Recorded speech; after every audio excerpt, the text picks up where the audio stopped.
Assalamualaikum warahmatullahi wabarakatuh. Halo adik-adik semuanya. Gimana nih kabarnya?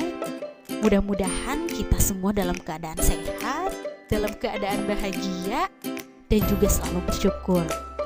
Pada kesempatan kali ini Bu Syifa akan menjelaskan materi tentang sejarah kebudayaan Islam.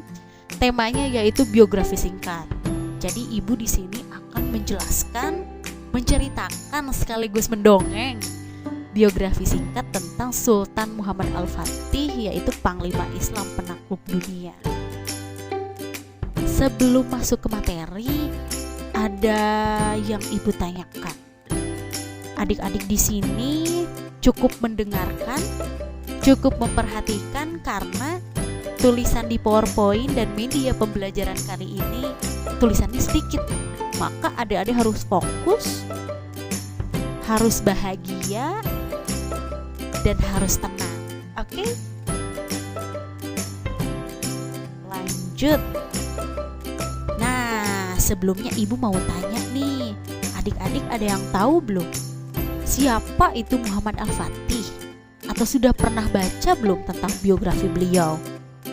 Atau adik-adik tahu tidak negeri Turki itu di mana ya? Atau misalkan ada adik-adik di sini yang sudah pernah ke Turki. Wah, itu luar biasa. Nah, ibu akan menceritakan tentang biografi Muhammad Al-Fatih.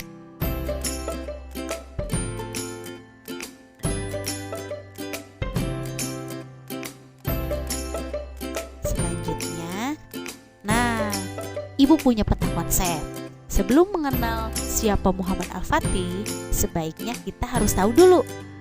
Nah, kelahiran Muhammad Al-Fatih, kemudian pertumbuhan Muhammad Al-Fatih, nasabnya Muhammad Al-Fatih atau keluarganya itu siapa, kemudian peran masa pemerintahannya itu bagaimana, kemudian guru-guru Muhammad Al-Fatih yang paling dikenal itu seperti apa.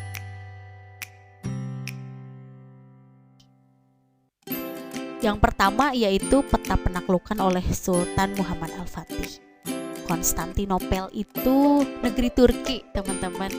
Dan Muhammad Al-Fatih adalah salah satu tokoh atau penguasa pada masa itu yang paling muda, yang paling disiplin, dan mampu menaklukkan Konstantinopel yang pada saat itu seluruh Eropa ingin menguasainya.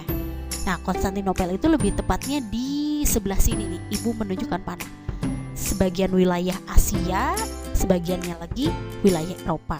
Dan ini yang ibu tunjukkan adalah benteng dari pertahanan kerajaan atau masa kejayaan wilayah yang dikuasai oleh Muhammad Al-Fatih. Nah, ini benteng yang sangat terkenal sekali, dan ini adalah kerajaan.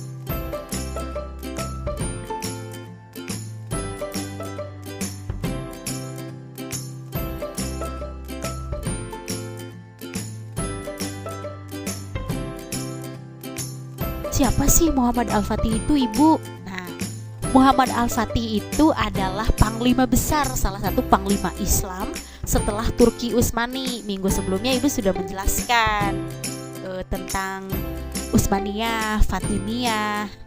Masih ingat? Nah, ini nyambung ke cerita ini. Beliau itu lahir pada 27 Rajab 535 Masehi atau 10 Maret 1432 Hijriah.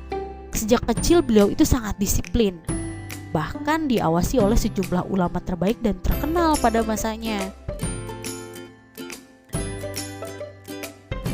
Nah, keluarganya itu siapa, Bu? Sampai akhirnya menjadi seorang panglima yang luar biasa.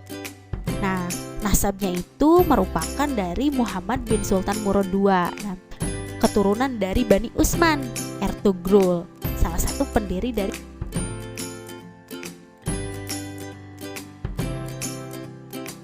Kemudian peran masa pemerintahan. Pada masa pemerintahan Muhammad Al-Fatih, pada masa itu beliau usia 21 tahun sudah mampu memimpin, sudah mampu menaklukkan Konstantinopel. Nah, beliau itu memiliki seorang guru yang luar biasa, namanya Syekh Amin Samsudin. Nah, beliau itu memberikan dan menanamkan dua hal dalam dirinya kepada Muhammad Al-Fatih.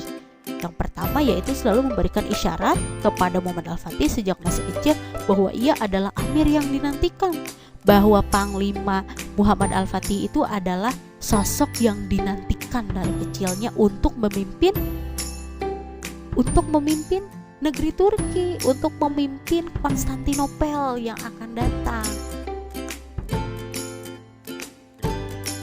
Lanjut itu ada guru-guru. Nah, sudah Ibu jelaskan tadi, ada Amid Samsuddin dan Mulla Al-Qaurani.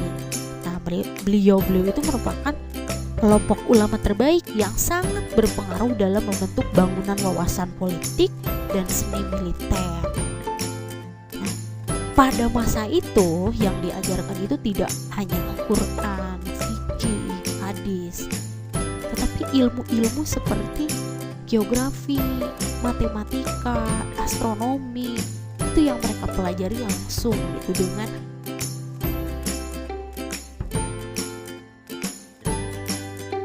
dan akhirnya itu yang membawa Muhammad Al-Fatih itu tumbuh menjadi seseorang yang disiplin dan cerdas gitu. Nah, kemudian pada usia 51 tahun Al-Fatih itu meninggal sebelum masuk ke 51. Sejak usia 12 tahun ia sudah mengarungi berbagai peristiwa dan menanggung tanggung jawab yang sangat besar. Pada masa usia 21 tahun adalah masa kejayaan. Semua orang ingin menguasai Konstantinopel, namun berdiri salah satu panglima yang amat luar biasa, yaitu Muhammad Al-Fatih. Maka dengan tanggung jawab yang diembannya itu sangat berat dalam usia yang masih muda, dan akhirnya Allah pun pada usia menginjak sebelum 51 tahun meninggal karena beliau itu jatuh sakit gitu ya. Kemudian pada masa itu Muhammad Al-Fatih semoga Allah merahmati Sultan Muhammad Al-Fatih serta memberinya balasan terbaik dan paling sempurna atas jerih payah